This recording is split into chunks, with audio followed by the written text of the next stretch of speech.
Salut. Au menu de cette édition, le Congo-Brazzaville, qui est désormais considéré comme un État voyou depuis les révélations faites par le Consortium international des journalistes d'investigation, ICIG, sous le nom de code Pandora Papers.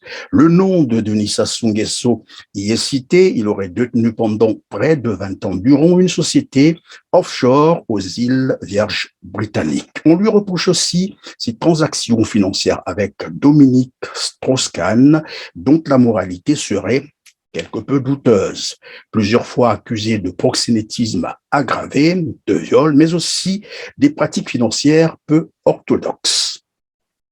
Nous aborderons également l'interpellation, sinon la mise en examen, du conseiller spécial aux financements extérieurs de Denis Sassou Nguesso, monsieur Lucien Ebata, qui aujourd'hui est interdit de sortie du territoire français.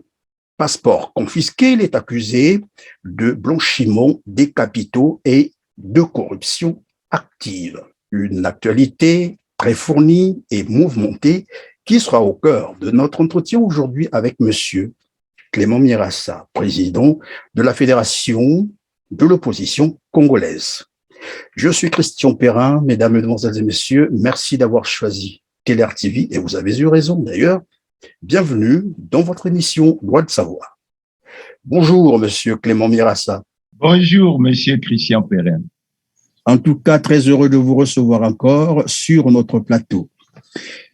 Alors, vous avez aussi suivi, je pense, comme tous les Congolais, tous les Africains, tout le monde d'ailleurs, les révélations faites par les Pandora Papers, notamment le consortium international des journalistes d'investigation qui ont publié un rapport repris dans une émission de France 2, Cache Investigation, et dans cette émission, on révèle que Denis Sassou Nguesso aurait détenu une société offshore aux îles Vierges britanniques. Quel était votre sentiment d'apprendre d'abord cette information?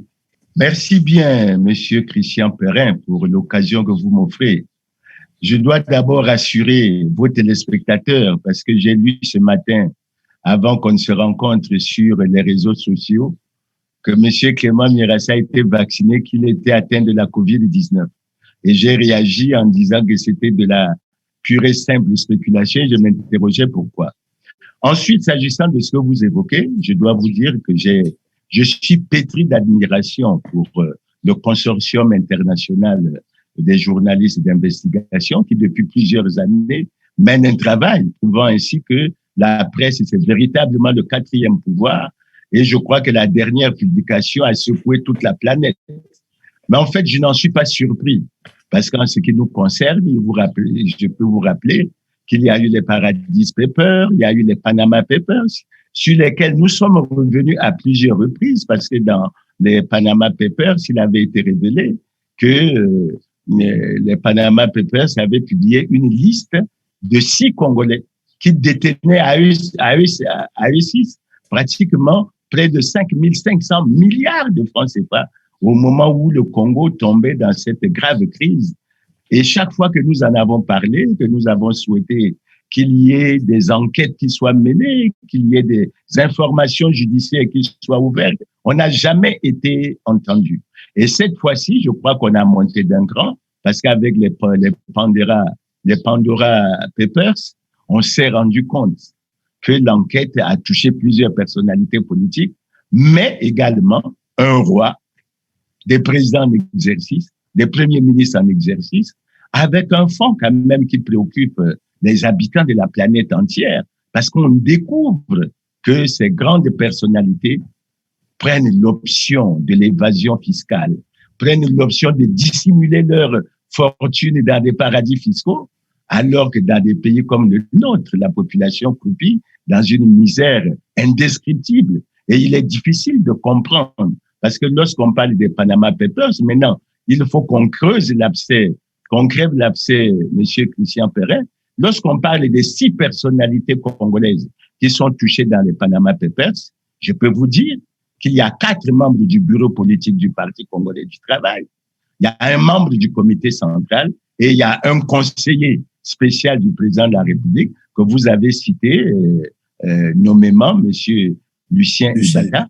Et devant toute cette situation, je crois que le monde est extrêmement préoccupé.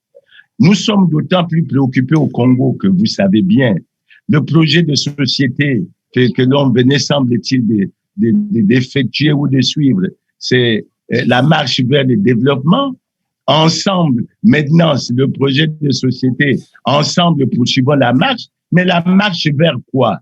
Si ceux qui tiennent ce langage ne sont pas capables d'être en harmonie avec eux-mêmes, s'il y a un paradoxe entre ce qui se dit et ce qui se fait, est-ce qu'il est normal que des gens qui recherchent le développement de leur pays sortent autant de milliards pour aller les dissimuler dans des paradis fiscaux, pour aller développer d'autres pays, pour plonger leur propre pays dans une misère indescriptible? Donc, je disais que quand j'ai suivi ça, le sentiment a été vraiment un sentiment extrêmement préoccupant.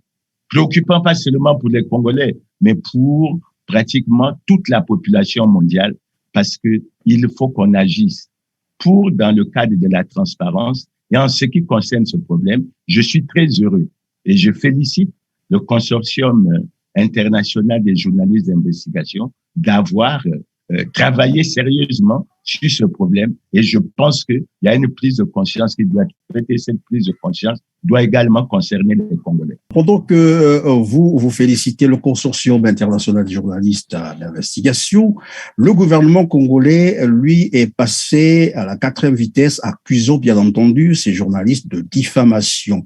Et ce qui est curieux d'ailleurs, c'est que finalement, il a même brandi des menaces contre tous les médias qui reprendront ces accusations sans preuve.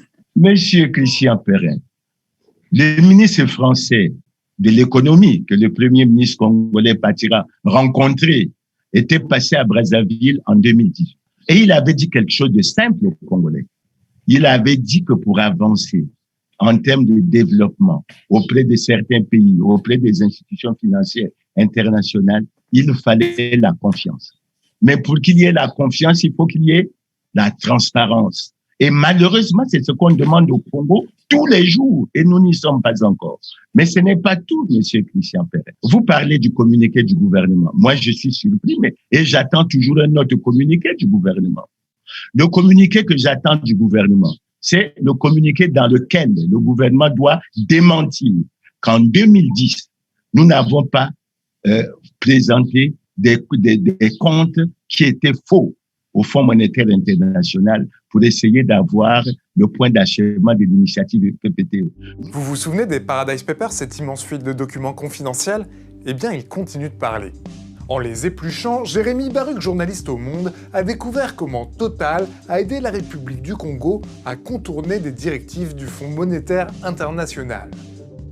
C'est l'affaire Likwala. Nous devons faire un communiqué pour dire que même à cette époque, nous n'avons pas caché la dette. Même si en 2017, on s'est rendu compte que nous avions caché la dette. Parce que l'image de notre pays a été terriblement ternie. Il ne s'agit pas seulement de se préoccuper de l'image d'une personnalité. Je sais qu'il faut qu'on veille à ce que le président ait une bonne image. Mais l'image du président dépendra également de ce que le président lui-même y fera. Vous savez, je vous ai déjà dit, lorsque j'ai dit à plusieurs reprises que le président de la République est en situation difficile d'incompatibilité constitutionnelle, les Congolais ne le comprennent pas. Mais lorsqu'on n'accorde pas de l'attention à ces préoccupations, on en arrive là. Donc, moi, j'ai été surpris et j'ai donné mon point de vue. Si le gouvernement n'a pas de reproche à se faire, si les personnes citées à quelque niveau que ce soit n'ont pas de reproche à se faire, il faut qu'elles portent plainte. Pas qu'on menace les journalistes qui font le relais, mais il faut porter plainte contre France 2, faut porter plainte contre Le Monde, faut porter plainte contre le consortium international des journalistes d'investigation. Et pourquoi je souhaite que cette action soit orientée comme ça? Parce que le consortium a travaillé depuis des années. Ils ont collecté près de 12 millions de documents. Ils les ont épluchés. Et il s'agit de 600 journalistes. Donc, eux, ils détiennent la matière qui ferait que ceux qui contesteraient ou qui voudraient apporter la contradiction auront le bon niveau. pour qu'ils aient l'information et le débat contradictoire nous fera avancer. Mais vouloir faire ce que l'on fait, c'est même dommage parce que c'est anticonstitutionnel. La liberté d'expression est garantie dans notre pays, selon notre constitution. Et ensuite, lorsqu'on essaye, et j'espère qu'on va en discuter avec vous, lorsqu'on essaie de se réjouir pour dire qu'on va reprendre les négociations avec le Fonds monétaire, mais il faut que les Congolais, que le gouvernement congolais sache que le problème de fond au niveau du Fonds monétaire, c'est la transparence et c'est la bonne gouvernance. Et si on n'y est pas, on aura énormément de problèmes. Pour mieux contester, évidemment, pour démontrer que finalement, ce sont des informations fausses ou comme qui dirait, une diffamation.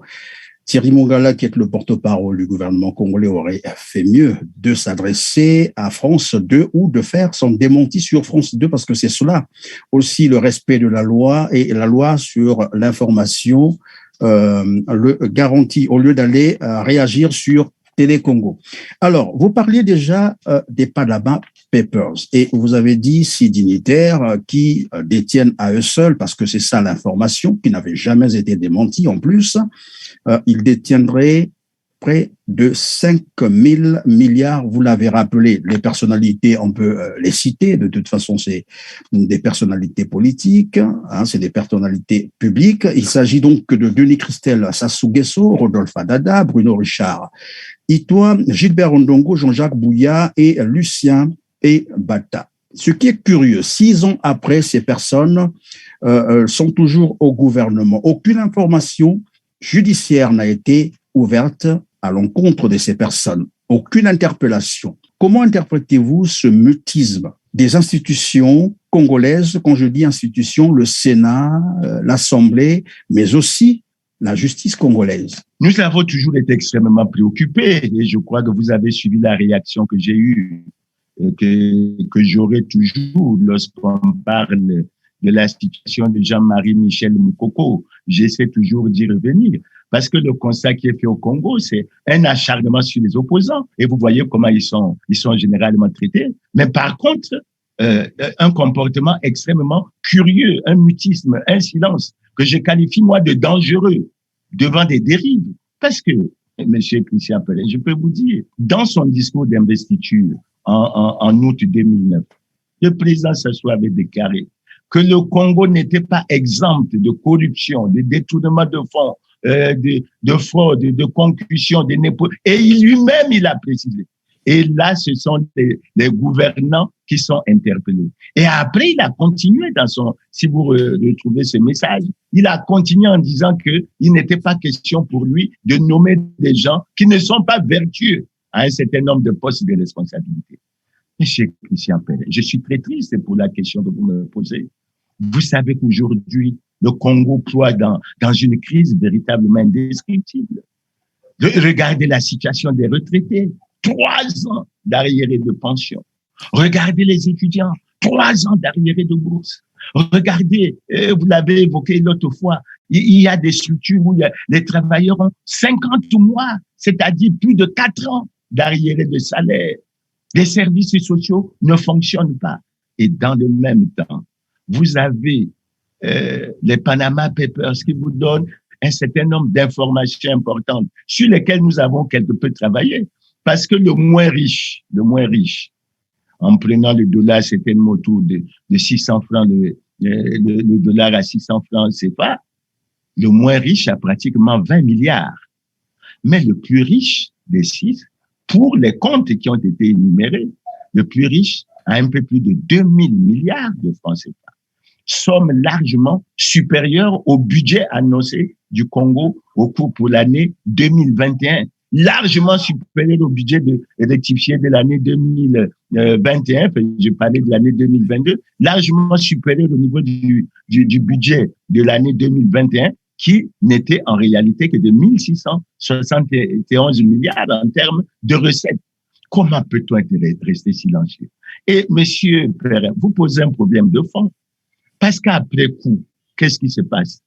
Les gouvernements vous disent qu'ils vont aller au Fonds monétaire, qu'il va aller auprès de la Banque mondiale. Et vous avez suivi l'enthousiasme du Premier ministre lorsqu'il a fait son voyage en France en revenant en disant qu'il aurait l'appui Est-ce que vous trouvez sérieux, Monsieur Christian Perrin, lorsque vous prenez les interventions du Fonds monétaire international, lorsque vous prenez les interventions prévues si nous avions respecté notre accord, vous prenez les interventions de la Banque mondiale qui était estimée à 171 milliards sur 3 ans, la BAD à 272 milliards sur 3 ans, la France à 89 milliards sur 3 ans. Ça vous amène sur 3 ans pour tout cet ensemble à 780 milliards, soit 260 milliards l'année.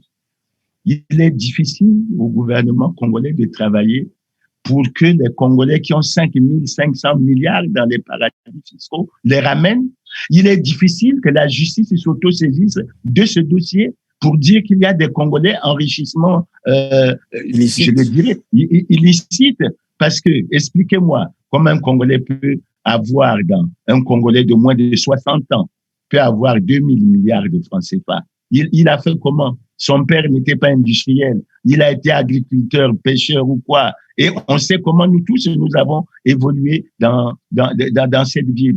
Mais s'il était si sûr que ça, d'avoir gagné loyalement son argent, pourquoi il irait le cacher si loin là-bas, aux îles Vierges britanniques, aux îles Caïmans, aux Bermudes? Pourquoi? Donc, nous avons un problème réel. Et quand vous avez ce problème, j'ai toujours dit que le choix qui a été fait, c'est de protéger ceux qui se sont enrichis de façon illicite et ensuite de plonger dans une situation difficile la majorité de la population qui malheureusement croupit dans cette situation.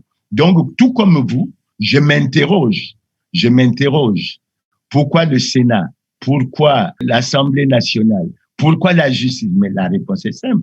Toutes ces institutions font partie du système. Et à partir du moment où on fait partie d'un système, et dans ce système, on reconnaît qu'il y a un chef. Quand le chef n'a pas donné le top, on n'avance pas. Malheureusement, en ce qui concerne la lutte contre la corruption, le président Sassou a parlé en 2009. Il a parlé en 2016 de rupture. En 2017, il a constaté que la rupture était devenue la risée des Congolais. Et après, en 2018, il a dit qu'on ne laissera même pas les mini-frétins. Et on est là, dans une situation de ce que l'on appelle l'omerta. Malheureusement, grâce aux journalistes du monde entier, cette omerta est brisée et maintenant les collègues. C'est pour ça qu'il faut insister sur cette affaire des Panama Papers, parce que pour moi, elle n'est pas terminée. Nous sommes en difficulté. Et moi, je suis de ceux qui pensent, au lieu d'aller à Washington, au lieu d'aller à Paris, nous devrions avoir des solutions internes pour voir comment cet argent doit être rapatrié et comment cet argent doit servir à payer les annulés des pensions, comment cet argent doit servir à payer les annulés de bourse, comment cet argent doit être utilisé pour faire fonctionner correctement les services sociaux. Vous avez dit l'affaire sur les Panama Papers n'est pas encore finie, alors tombe donc une nouvelle affaire, Pandora Papers. Ça aussi, ce n'est pas encore fini parce que RFI venait d'annoncer que finalement, les Pandora Papers ne sont qu'à leur début et que certaines d'autres révélations seront faites d'ici là. Et sur la ligne de mire, on parle de la fortune de Denis Sassou Nguesso qui sera bientôt publiée. Alors, quelle interprétation faites-vous de cette annonce? Est-ce que c'est pour dire que tout ce qu'on a vu jusqu'à aujourd'hui n'est que la partie émergée de l'iceberg? Bon, les Congolais se posent beaucoup de questions. Il y a un article de la Constitution, je ne sais pas si c'est l'article 82, qui dit dans l'esprit que le président de la République touche un traitement qui est fixé par un texte réglementaire. Nous n'avons pas ce texte réglementaire. Pour vous dire justement qu'en termes de manque de transparence, nous y sommes. Et nous avons, en tant que fédération de l'opposition congolaise, nous avons publié une déclaration dans laquelle nous avons réclamé que le texte réglementaire qui fixe le traitement du président puisse être connu. Le président Macron a dit librement à des élèves d'une école primaire combien il gagnait et on s'en est bien rendu compte. Je ne vois pas, au Congo, je sais qu'un ministre d'État gagne 15 millions et il a 2 millions d'indemnités de logement, mais je n'ai personnellement pas d'informations sur le traitement du président de la République et je pense que les Congolais ont besoin de ces informations. Maintenant, sur la fortune, Vous savez bien qu'au Congo, depuis de nombreuses années, on a toujours parlé de l'enrichissement illicite, mais pas pour cibler de façon particulière le président Sassou. Mais je vois ce qui se passe dans le monde autour de nous. Qu'est-ce qui se passe, M. Christian Perrin? Vous avez suivi en Corée du Sud. La présidente a été inculpée pour corruption. Elle a été condamnée, je crois, à plus de 20 ans d'emprisonnement. Nous suivons ce qui se passe au niveau de l'Afrique du Sud, où l'ancien président Jacob Zuma est dans des situations de procédure pour la corruption, etc., etc. Ensuite, nous suivons également ce qui se passe en Mauritanie avec l'ancien président Mohamed Abdelaziz, etc. Nous savons également que là aussi, il y a des affaires de... Donc, aujourd'hui, et nous avons le cas le plus frappant, dans la France, ce pays qui nous a colonisés. Mais vous avez suivi que le président Sarkozy n'a pas fini d'en découdre avec les procès pour corruption. Donc, les Congolais et les habitants de la planète sont préoccupés pour se dire pourquoi, à ce niveau, les responsables de nos pays peuvent être plongés dans des situations aussi préoccupantes. Et on suit. Maintenant, en ce qui nous concerne au Congo, j'espère qu'on va en reparler. Nous avons un article 55 de l'article de la Constitution du 25 octobre 2015. Mais puisque vous abordez déjà la question, au fait, pourquoi on n'applique pas cette disposition? Que se passe-t-il? Où est-ce que ça freine? Mais parce que j'ai écrit une fois un article où j'avais fait apparaître une illustration faite par le ministre Nchaï Bia lorsqu'il était ministre de la fonction publique. Mais il avait décrit clairement qu'il avait amené ce dossier à plusieurs reprises au Conseil des ministres, mais ça ne semblait pas être la préoccupation. Ça ne semblait pas être la préoccupation. Et lorsqu'on essaie de reconstituer l'histoire sur cette affaire, d'abord, il faut dire que dans la Constitution de 92, cet aspect apparaissait de façon claire. Maintenant, lorsqu'on revient après la guerre de 97, nous avions une transition qui devait durer 3 ans, mais qui en a duré finalement 5. Et au bout de cette transition, nous avons voté une constitution. Mais curieusement, on a voté une constitution. On a bien dit que tout citoyen élu ou nommé à une haute fonction publique devait déclarer son patrimoine. Et écoutez bien, Monsieur Christian Perrin, curieusement, on n'a jamais pris le texte d'application. C'est une mauvaise volonté. On ne veut pas déclarer parce qu'on s'est enrichi de façon illicite. On ne peut pas expliquer cet enrichissement. Je parlerai même de ce que le président Gbagbo dit souvent en disant que la politique ne vous permet pas de vous enrichir. Si vous faites la politique et que vous devenez riche, en fait, je ne vais pas utiliser le qualificatif. Je peux vous aider. Il dit que ce sont des voleurs, en fait. Quand un politicien donc, je ne veux pas utiliser. C'est que c'est un voleur. Donc, il y a certainement des voies détournées. Et quand vous prenez la suite, nous avons, suite à la volonté, dit-on, d'une partie des Congolais dont je ne faisais pas partie, nous avons voulu enterrer la Constitution de 2002. Mais figurez-vous que en près de 14 ans, avec la Constitution de 2002, on n'a jamais pris le texte d'application de cette loi. Et même maintenant, quand on a essayé de le prendre, j'en ai souri parce que le Premier ministre Colin Makosso, lorsqu'il a proposé son programme d'action gouvernementale, il a bien dit qu'il avait pris ses fonctions le 18 mai et que dans les 3 mois qui suivraient, il ferait sa déclaration. Mais j'ai été surpris lorsqu'il a fait une conférence de presse après le séminaire. J'ai été surpris d'entendre le Premier ministre dire que les 3 mois à partir desquels il faut faire la déclaration court à partir de la saisine du président de la Cour constitutionnelle. Je dis que c'est faux. Les textes sont clairs. J'ai lu déjà la loi d'application de la Constitution. Ne semble pas être conforme à la Constitution. Le décret qui a été pris dit bien, même si j'allais dans cette interprétation, que c'est dans les 3 mois. Donc, le Premier ministre Makosso a pris ses fonctions, selon lui, parce que selon moi, il devait faire sa déclaration le 18 mai 2021. Mais selon lui, c'est 3 mois après. Mais 3 mois après, comptez, juin, juillet, août, jusqu'à présent, il ne l'a pas fait. Ces ministres également ne l'ont pas fait. Donc, aucun acteur politique congolais n'a fait de déclaration du patrimoine conformément aux dispositions de la loi. Et on en est là. Mais c'est la peur de la transparence. Et puisqu'on n'est jamais en retard de bien faire, attendons voir, puisque 3 mois, ça finira toujours par passer. Ah non, mais monsieur Christian Perrin, non, je crois que il faut que nous soyons rigoureux sur les textes, surtout lorsqu'il s'agit du droit. Lorsqu'il s'agit du droit, ça doit être déclaré dans la période de 3 mois après la prise de fonction. Après, ce n'est plus la conformité à la loi. Donc, il ne faut pas que les ministres et les acteurs politiques viennent dire qu'ils ont fait la... Non, le Premier ministre Colline Makosso devait faire sa déclaration 3 mois après sa prise de fonction. Et je vous ai bien dit, juin, juillet, c'est au plus tard le 18 août. Après le 18 août, il est en violation de la Constitution. Et il faut que ça soit dit. Parce qu'aussi longtemps que nous ne serons pas rigoureux sur ces principes-là, nous aurons toujours des problèmes. J'espère que nos téléspectateurs ont bien noté. Évidemment, son action repose sur la restauration de l'autorité de l'État. Désormais, il y a une affaire sur sa table, les Pandora Papers. Les Congolais le regardent. Qu'est-ce qu'il est capable de faire? Alors, puisque nous parlons des Pandora Papers, allons vers le FMI.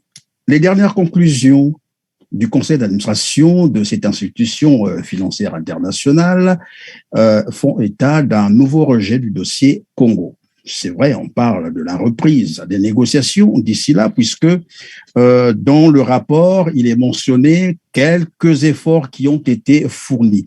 Mais quelle interprétation peut-on donc donner sur ce terme ou la phrase où on indique la reprise des négociations avec le Congo-Brazzaville, parce que finalement, c'est un aspect qui, depuis un certain temps, est présenté aux Congolais comme une victoire, comme pour dire que l'accord, c'est pour bientôt. Monsieur Christian Perrin, j'en souris un peu, mais c'est triste et dommage pour ce pays. C'est triste et dommage pour ce pays.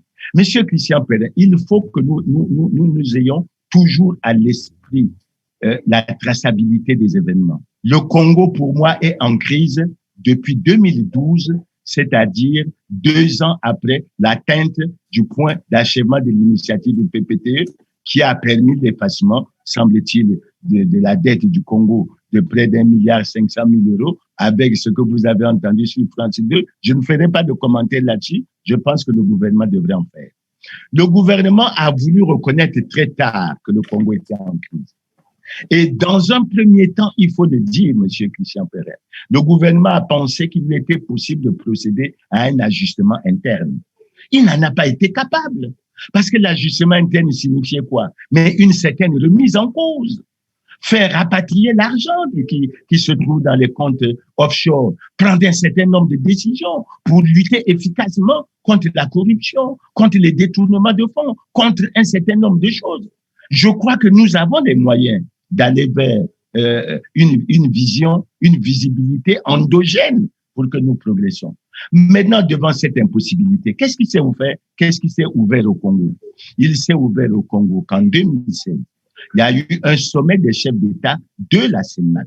Et au cours de ce sommet, une décision collective a été prise pour que chaque pays, en ce qui le concerne, approche le Fonds monétaire pour signer un programme et amorcer un certain nombre de réformes structurelles pour que la sous-région puisse avancer et résoudre un certain nombre de problèmes de fond que la sous-région connaissait.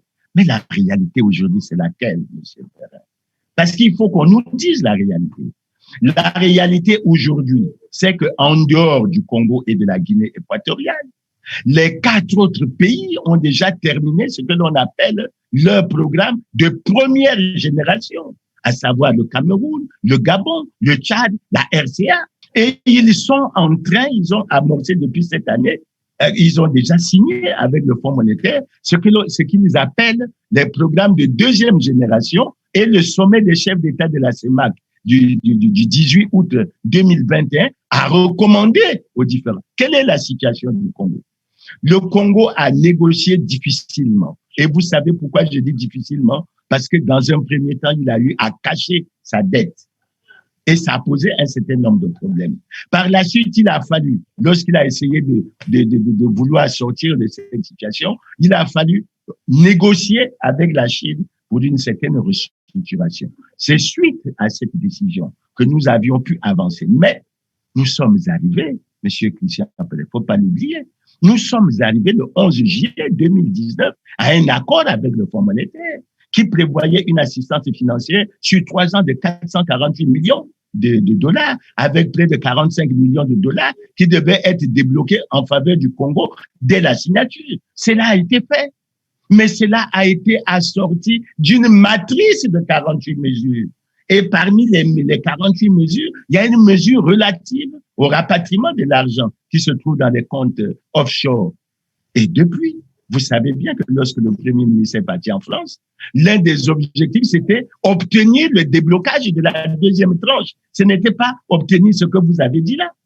Mais ils se sont retrouvés avec le Fonds monétaire. Le Fonds monétaire, mais ce n'était pas la première fois. Je dois vous rappeler, Monsieur Christian Perrin, qu'en mai 2020, le président Denis Sassou Nguesso a adressé une lettre au Fonds monétaire pour une demande d'urgence en ce qui concerne la lutte contre la pandémie de la COVID-19 de 300 millions de dollars. Vous savez que le Congo n'a jamais eu de réponse là-dessus. Et vous savez que tous les pays autour de nous en ont bénéficié. C'est quand même un problème. Il faut quand même s'interroger. À un moment donné, le représentant du Fonds monétaire au Congo avait promis au ministre des Finances que ça serait réglé avant la fin de l'année 2020. Mais nous sommes maintenant en octobre, bientôt à la fin de l'année 2021. Ça n'a pas été réglé. Maintenant, venons à la matrice. Et pourquoi il faut rappeler la matrice? Parce qu'une fois que nous avons signé cet accord avec cette matrice, le Premier ministre Clément Mwamba a annoncé avec fracas qu'il mettait en place un gouvernement de combat, un gouvernement de guerre pour suivre cette situation. Quel est le résultat? Le Premier ministre Colline Makosso, je l'ai entendu dire vaguement comme ceci. Nous avons exécuté 80% de ce qui était retenu. Mais ce qu'on demandait, ce n'était pas d'exécuter 80%. Les mesures prévues dans la matrice devaient être examinées, devaient être exécutées entre le mois de mai 2019 et le mois de mars 2020. Nous sommes à quelle période, monsieur? Donc, quand vous me dites, j'ai lu le commentaire notamment du ministre Thierry Mongala qui se réjouit de ce qu'on a atteint. Est-ce qu'on peut se réjouir? Monsieur Christian Perrin, le Congo est membre de la CEMAC. Et dans la CEMAC, il y a des critères de surveillance multilatérale. Et notre dette, notre ratio, dette sur le PIB, doit être inférieur ou égal à 70%. D'où vient que nous l'avons dépassé. Et quand même on est d'accord qu'il y a des efforts qui ont été faits, il y a 84%. Donc de 14 points encore au-dessus de la norme de la CEMAC. Et nous sommes membres de la CEMAC. Bon, il se réjouit de la restructuration de la dette. Mais cette dette, il faut bien qu'on l'explique. Parce qu'au moment où nous avons dégagé des excédents budgétaires, on a des dettes avec des traders, etc. Les négociations avec les traders ne semblent pas avancer, un certain nombre de choses comme ça. Et on dit la reprise. Mais l'expérience a prouvé que c'est pas la reprise. Et donc, comment interpréter la reprise des négociations? Est-ce qu'il s'agit là de tout reprendre à zéro ou bien partir sur la base de là où ils se sont arrêtés? L'interprétation que je me fais là suivante. Lorsqu'on parle de cette reprise, on fait le constat de ce qu'on a échoué dans l'exécution et l'application du programme qui a été signé le 11 juillet 2019.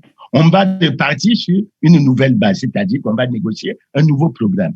Je tiens à rappeler, Monsieur Christian Perrin, que nous avons eu près de 2 ans de négociations difficiles pour arriver à l'accord du 11 juillet 2019. Lorsqu'on parle de reprise, qu'est-ce que ça veut dire? Et je tiens à vous signaler, Monsieur Christian Perrin, il y a quand même quelque chose qui se passe au Fonds monétaire. Aujourd'hui, je peux vous donner la nouvelle. La directrice générale a été reconduite au bout de plusieurs tractations parce qu'il y avait 2 camps qui s'affrontaient pratiquement. D'un côté, les États-Unis et le Japon. De l'autre, l'Europe et puis l'Afrique qui soutenaient la directrice générale actuelle. Mais elle était menacée. Pourquoi? Parce qu'on l'a accusée. On voulait l'accuser d'avoir tripatouillé les chiffres doing business lorsqu'elle était directrice générale à la Banque mondiale en faveur de la Chine. Et j'évoque ça pourquoi? Mais parce que lorsqu'on a suivi l'émission d'Élise Lucet, on a bien dit de façon claire que nous n'avons atteint le point d'achèvement de l'initiative PPT que parce que nous avons falsifié nos comptes. Donc, il faut que nous soyons avertis qu'avec la nouvelle directrice, dans le contexte qui se présente, il faut que nous abandonnons ce genre de pratique. Il faut que nous soyons transparents. Il faut que nous soyons dans la bonne gouvernance. Mais il faut aussi, et c'est ça qui est plus important, ce programme, M. Perrin, comme d'habitude, sera assorti d'un certain nombre de mesures, d'une matrice. Est-ce que nous serons capables de conduire jusqu'au bout?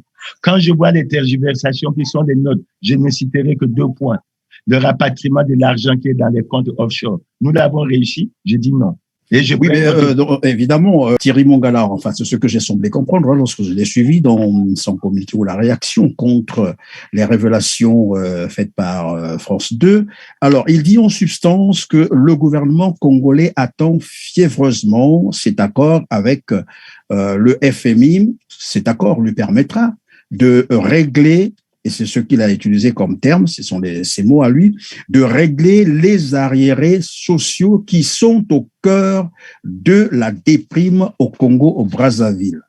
Mais bien avant lui, il y a le Premier ministre Anatole Kouliné-Makosso qui déclarait, bien sûr, au cours d'une interview accordée à Congo Media Time, je cite, « Si nous n'avons pas d'accord avec le FMI, nous ne bénéficierons pas de la facilité élargie de crédit. » Ça veut dire qu'aucun autre partenaire, qu'il soit bilatéral ou multilatéral, ne va nous accompagner dans le financement de notre économie. Or, là, lorsque je vous entends parler, j'ai l'impression que finalement, même un accord avec le FMI, ce n'est pratiquement pas pour demain.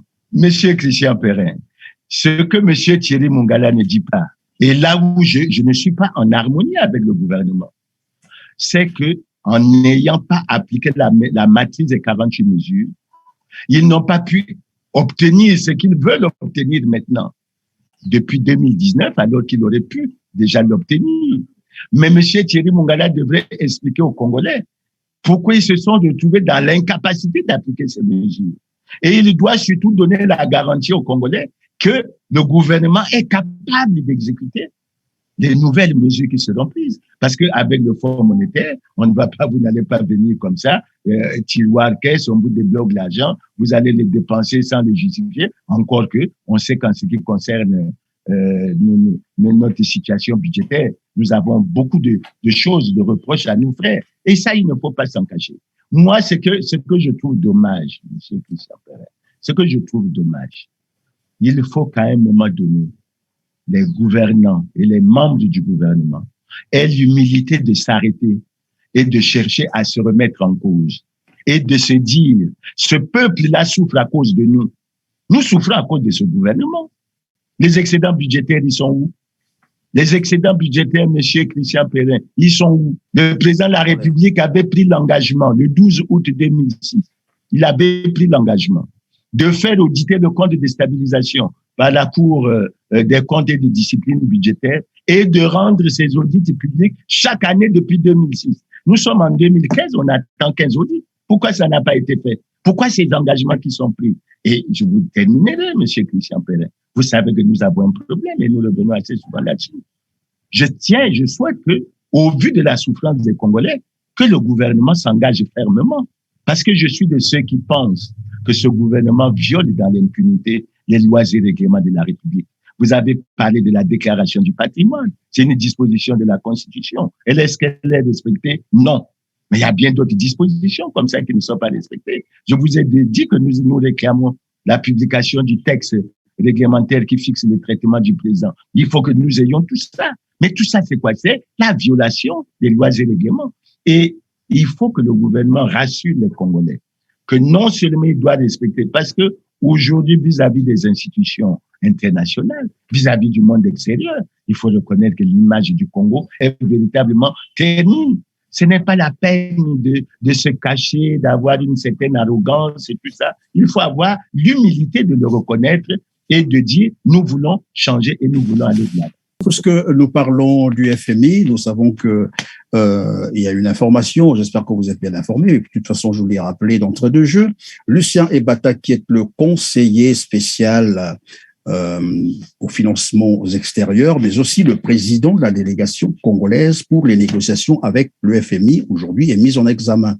Alors, on parle de la relance, de la reprise des négociations avec le FMI. Est-ce que dans ce contexte, le Congo a-t-il encore une chance, mais vraiment, d'arracher un accord avec le FMI? Monsieur Christian Perrin, que voulons-nous?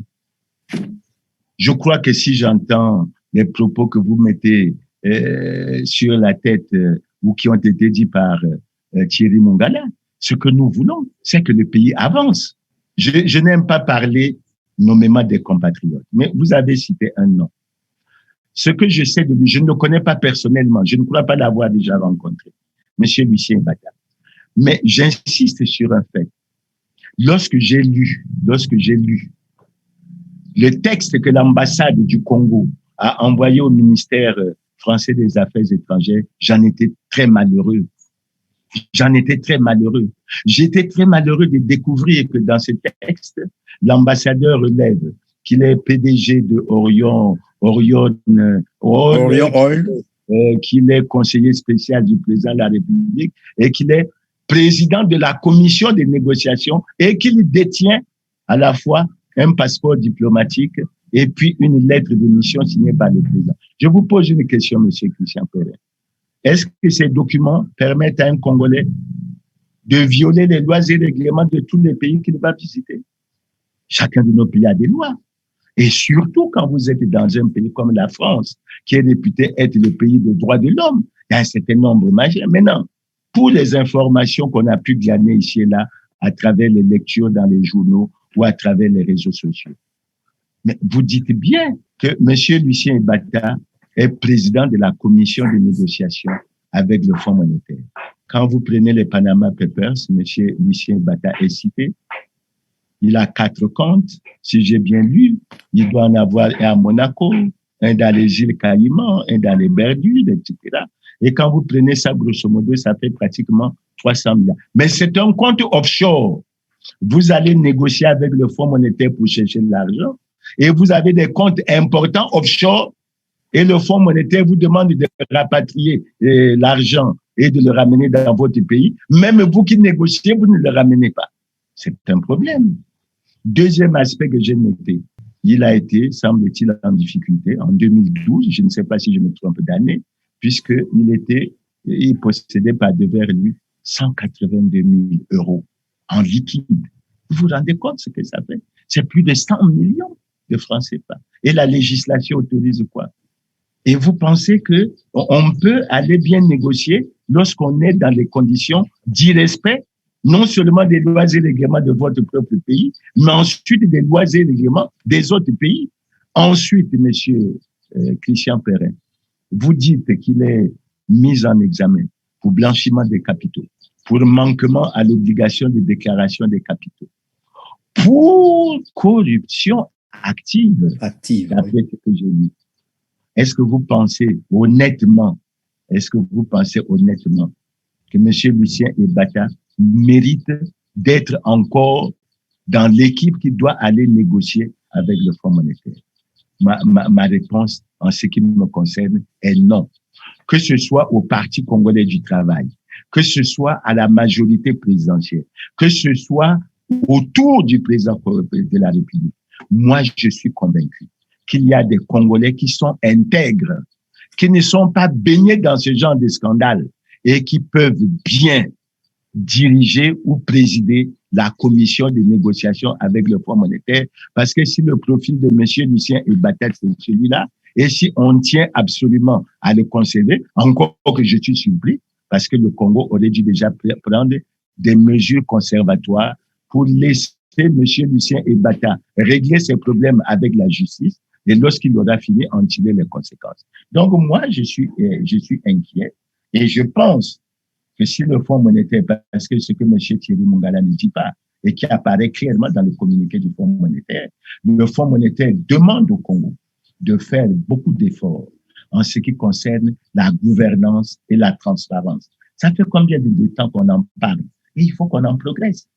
Il faut que dans les négociations avec les traders, qu'on avance. Sinon, le soutien que le Premier ministre Alphonse Collinet Makosso a semblé avoir de la France, mais il faut qu'il interroge la France après ce qui s'est passé pour les Pandora Papers, après ce qui s'est passé pour le président de la commission de négociation, je crois que notre image est tellement ternie et nous devons fondamentalement nous remettre en pause pour relancer. Bonne gouvernance va de pair avec, bien entendu, le règlement de la crise politique, l'apaisement de la crise politique également. Alors, jusqu'aujourd'hui, apparemment, au niveau du Congo-Brazzaville, on ne parle plus de la crise politique. Que s'est-il passé et quelles sont les voies que vous êtes en train d'entreprendre, bien entendu, pour tenter d'apaiser la crise politique? Nos messages à l'endroit du gouvernement sont clairs. Premier message, mes frères, vous n'avez pas été capable de résoudre la crise, mais c'est pas la peine de garder les mêmes au gouvernement. Ils ont montré leurs limites. Il faut, comme je l'ai dit tout à l'heure, au Parti congolais du travail, dans les partis de la majorité présidentielle, etc., il y a des cadres qui peuvent jouer ce rôle. Maintenant, l'autre chose que nous avons dit, et ce message, nous l'adressons souvent au président de la République. Nous disons, c'est simple. Le pays est bloqué. Vous n'arrivez plus à avancer. Vous dites, ensemble, poursuivons la marche. Mais c'est pas en allant déposer l'argent dans les comptes offshore que nos compatriotes vont aider à faire la marche vers le développement. Au contraire, nous faisons la marche vers le sous-développement. Il faut que nous ayons la force pour que nous trouvons la solution à cet argent, ces sommes importantes. Et quand j'entends les déclarations de certains hommes politiques, il y en a dans les paradis fiscaux, il y en a en Chine, il y en a un peu partout. J'ai lu sur les réseaux sociaux qu'on a bloqué 18 comptes des dignitaires du pouvoir. Donc, il y a c'est à foison. Donc, on peut faire... sans compter les 14 000 milliards. S'agissant de la crise politique, Monsieur Christian Perrin, mais il y a un événement qui s'est ajouté. Et moi, je tiens à le dire. L'événement qui s'est ajouté, c'est qu'après ce qui s'est passé au Mali, après ce qui s'est passé en Guinée, on s'est rendu compte de quoi? Mais que les troisièmes mandats sont anticonstitutionnels et antidémocratiques. Et si vous suivez l'actualité maintenant, le président de la CEDEAO, le président du Ghana, est en train de faire prendre un texte au niveau de la CEDEAO pour interdire les troisièmes mandats. Donc, au Congo, on doit se rendre compte que le changement de constitution qui a été opéré en 2015, c'est un changement anticonstitutionnel et antidémocratique. Mais il faut que nous ajoutions tout cela à tout ce que nous vous avons déjà dit. Nous vous avons déjà dit quoi? Nous vous avons déjà dit que le président de la République est en situation délicate d'incompatibilité constitutionnelle. Je ne suis pas juriste, mais c'est une question de droit. Nous vous avons dit, et nous le répétons, le Premier ministre qui se bat pour la restauration de l'état de droit, mais le Premier ministre a fait partie des 2586 congressistes du Parti congolais du travail qui ont violé la Constitution en décembre 2019 en reconduisant le président Denis Sassou Nguesso comme président du Parti congolais du travail. Ils ne lui ont pas rendu service. Et ils sont dans cette situation. Et quand je continue, j'ajouterai certainement la dernière note, mais le Parti congolais du travail lui-même n'est pas en conformité avec la loi. Et la conclusion que nous tirons, Monsieur Christian Perrin, c'est laquelle? Écoutez, c'est notre pays à nous tous, nous les membres. On a connu beaucoup de perturbations. Arrêtons-nous. Allons à un dialogue national inclusif. Et ce qui me fait sourire, Monsieur Perrin, c'est quoi? Le président Sassou a présidé ici à Brazzaville un sommet au titre de la présidence de la CAC sur le Tchad. Et au cours de ce sommet, le président Sassou a recommandé aux acteurs politiques du Tchad de tout mettre en œuvre pour participer à un dialogue national inclusif. Le président du Tchad, le jeune Mahamat Déby, je crois, est venu ici il n'y a pas longtemps et au sortir des entretiens qu'il a eus avec le président de Denis Sassou Nguesso, il est ressorti clairement que le président de la CAC recommandait aux acteurs tchadiens d'aller participer au dialogue national inclusif. Vous connaissez le rôle que le président Sassou joue dans la crise libyenne. Mais j'ai suivi l'intervention du ministre de notre ministre des Affaires étrangères, Jean-Claude Gakosso, aux Nations Unies. Dans ce discours, il a encore insisté sur le fait que il appelait tous les Libyens à la tenue d'un dialogue national inclusif. Mais d'où vient, Monsieur Perrin? C'est ça que je ne comprends pas. D'où vient que nous conseillons aux autres de faire ce fameux dialogue national inclusif? Mais quand il s'agit de nous-mêmes, il devient problématique. C'est ça tout mon problème. Et je ne comprends pas. Oui, mais Monsieur Merassa, n'est-ce pas parce qu'il n'y a pas d'intérêt, parce qu'il n'y a pas une pression, parce que évidemment, pour aller vers le dialogue, il faut bien que le pouvoir en place sente la nécessité, sente la pression. Est-ce que c'est pas ce qui manque? Mais si la pression, parce que les juristes disent pas d'intérêt, pas d'action. Si la pression que nous faisons n'est pas suffisante, Monsieur Christian Perrin, je ne crois pas que c'est une question de pression. Je vais essayer au plan politique de vous aborder, de vous évoquer un problème.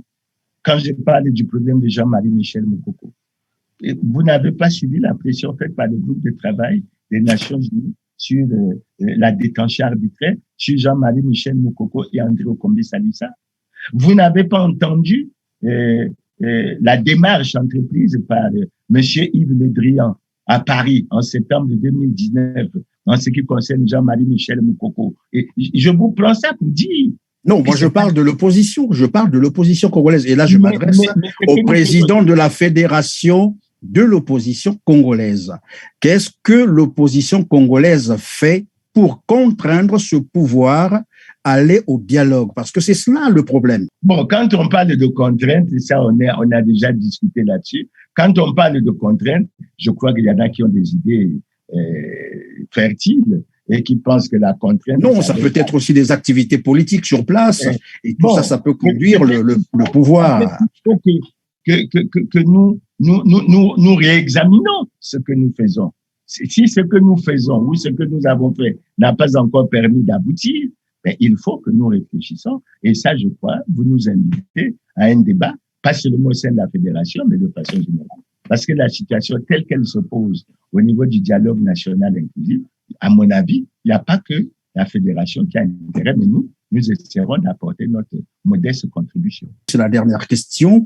Nous savons que le baril du pétrole vient d'augmenter encore. Depuis lundi dernier, il est passé à 84 $ américains. Est-ce que le Congo ne peut pas, par exemple, miser sur cette augmentation pour tenter un peu de rétablir les équilibres macroéconomiques ou pour régler un certain nombre de problèmes au lieu de toujours courir derrière le FMI? Non, vous savez que c'est bien le problème. Le raisonnement qui est tenu aujourd'hui, c'est celui de dire allons à la diversification économique. Parce que il faut reconnaître que jusque-là, nous avons échoué. Je rappelle toujours aux Congolais que le plan quinquennal 82-86 avait pour principal objectif la mise en place d'un puissant secteur hors pétrole. 82-86. Donc, il y a près de 40 ans. Et nous n'y sommes pas encore arrivés. Le baril, c'est vrai, il monte, mais vous voyez bien dans quelle situation nous nous retrouvons. Quand il monte, les Congolais commencent à être inquiets. Parce que même lorsqu'on essaie de créer un fonds de génération future, après on ne sait plus où est-ce que l'argent passe. Lorsque le ministre Andeli a présenté la loi rectificative des finances pour l'année 2021, et nous avons tous retenu une idée que nous avons fortement soutenue, la prudence. Et il a retenu le baril dans ce budget, il a retenu le baril à 58 $. Vous voyez, de 58 $ à 84, il y a pratiquement une marge, oui. 26 $. Mais j'ajouterai ceci, j'aurais pu dire, Monsieur Christian Perrin, que cette marge aurait peut-être pu permettre la prise en charge des retraités. Mais malgré la déclaration de Colline Makosso, le Premier ministre, qui avait déclaré qu'il avait pris l'engagement de payer une pension par trimestre et que chaque fois qu'on payait les salaires, il y a 4 milliards au titre de la participation des actifs qui étaient versés à la crève. Mais nous sommes en octobre aujourd'hui, nous sommes dans le dernier trimestre. Les retraités n'ont touché que 2 mois. Ils n'ont touché que 2 mois. Donc, à mon avis, c'est une bonne chose. C'est une bonne chose, mais il ne faut pas oublier quelque chose, Monsieur Perrin. Lorsque le budget rectificatif a été adopté, j'avais cru comprendre après des ajustements qui devaient être faits, il y avait un gap qu'il fallait financer de près de 392 milliards. Et je pensais que le ministre Andeli avait dit qu'il se tournerait vers les marchés financiers sous-régionaux et il comptait également sur la signature ou les avancer avec le Fonds monétaire pour avoir des emprunts à des taux concessionnels. On n'en est pas là. Peut-être que ça servirait à régler ce problème de gap de trésorerie, de déficit de trésorerie qu'on avait. Mais entre-temps, la souffrance, monsieur, les Congolais souffrent. Et quand vous me donnez cette information, ça me fait davantage souffrir. Parce que je dis, le problème de la baisse du prix du baril du pétrole, c'est qu'il rejoint l'écarté là. Le problème de la Covid, la Covid. Prenons les chiffres. Regardons comment les chiffres se présentent. Au-delà du bruit que l'on fait sur la vaccination, sur un certain nombre de choses. Donc, je crois que nous avons un problème réel. Mais je crois que dans la résolution de ce problème, le gouvernement aurait tort de ne se fixer que sur le Fonds monétaire international et sur les institutions financières internationales. Moi, j'ai été encore touché, monsieur Christian Perrin, lorsque j'ai suivi le compte rendu du Conseil des ministres qui a examiné le projet de loi de finances de l'année 2022 qui va être présenté à l'Assemblée. J'ai été surpris que les notions comme rapatriement de l'argent que les Congolais détiendraient à l'extérieur pour qu'ils reviennent au pays, ça ne figure pas. Pour que les aspects de lutte contre la corruption, en termes de capter un certain nombre de richesses, parce que je considère la corruption comme un véritable niveau, tout ça, ça n'apparaît pas. Ça veut dire que du point de vue de la philosophie, aussi longtemps que le gouvernement va être sur le principe de protéger ceux qui se sont enrichis de façon illicite et de faire souffrir la population. Et je suis surpris que vous m'ayez parlé du ministre Thierry Mungala qui vient vous dire qu'on compte sur le Fonds monétaire pour régler les machines. Les arriérés, je dois dire au ministre que même lorsqu'on lit d'une certaine façon ce texte du Fonds monétaire, mais nous avons une responsabilité. Nous devons régler les arriérés intérieurs. Nous devons aborder le problème de la dette avec les opérateurs économiques. Nous devons aborder le problème de la dette sociale. Mais si d'aventure, le travail qu'on pouvait faire sur la corruption pouvait nous permettre d'engranger est-ce que c'était une mauvaise chose? Alors, ça me surprend. Les scandales, ils sont là. Ils sont nombreux. Les responsables de ces scandales se promènent comme ils veulent à travers la ville. Ils ne sont nullement inquiétés et on attend l'occasion. Ah, Mirassa a fait ceci, a tenu une réunion chez lui. Alors là, il y a une dizaine de BG qui viendront entourer chez moi, etc., pour dire que le pays est en danger, le pouvoir est en danger. Non, il faut que nous changions de nouveau. Et, monsieur Perrin, ce qui se passe au plan planétaire, on a commencé à parler des Paradise Papers. On a fini par parler des Panama Papers. Maintenant, on parle des Pandora Papers. Vous savez ce que ça nous réserve demain? C'est vrai, dans ce qui nous concerne, surtout moi, en ce qui nous concerne. Je ne m'en cache pas. Moi, je serais très heureux de découvrir la fortune du président Denis Sassou Nguesso. Je serais très, très heureux de la découvrir. Parce que je veux savoir, mon président, quelle est sa fortune. Et moi, j'aurais souhaité que je découvre cette fortune à partir des données intérieures, c'est-à-dire des données congolaises. Mais puisqu'il semble que c'est RFI qui nous permet que grâce aux Pandora Papers, on aura l'occasion d'avoir ces informations, mais nous les exploiterons. Mais c'est pour ça que je dis, et c'est ça la conclusion que je veux tirer à ce niveau, monsieur Christian Perrin, nous ne sortirons pas le Congo de la grave crise multidimensionnelle qu'il traverse maintenant, aussi longtemps que nous n'aurons pas pris le chemin de la transparence, de la bonne gouvernance, de l'excellence en ce qui concerne l'utilisation des cadres, du rejet de la gestion clanique, du rejet de la médiocrité et de faire en sorte que nous respectons les lois et règlements de ce pays.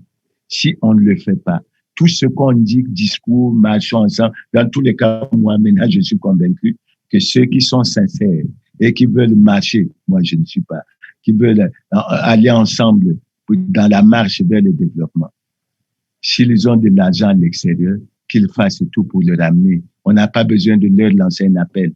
On les connaît maintenant. Les gens peuvent expliquer comment ils ont obtenu 2000 milliards. Ils peuvent expliquer comment ils ont 1700 milliards. Ils peuvent expliquer à partir de quand l'origine et la traçabilité. Pourquoi faire souffrir les gens? Et pourquoi s'enrichir énormément au point de plonger la majorité de la population dans cette situation? C'est pour ça que, M. Christian Perrin, ma préoccupation, elle sera toujours celle-là. Et je dirais et j'encourage le consortium international des journalistes d'investigation pour qu'ils poursuivent ce travail. Parce que ce travail est en train de nous aider dans les différents pays. Il est en train d'amener à des remises en cause.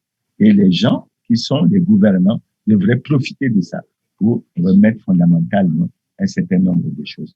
En tout cas, merci beaucoup, Monsieur Clément Mirassa, d'avoir répondu à nos questions. Désormais, les Congolais savent où est passé leur argent. Il est détenu par certains dignitaires du régime de Denis Sassou Nguesso, de l'argent planqué dans les paradis fiscaux.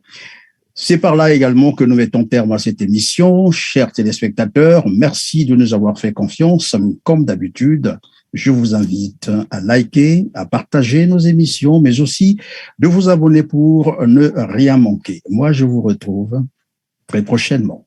Merci. Merci.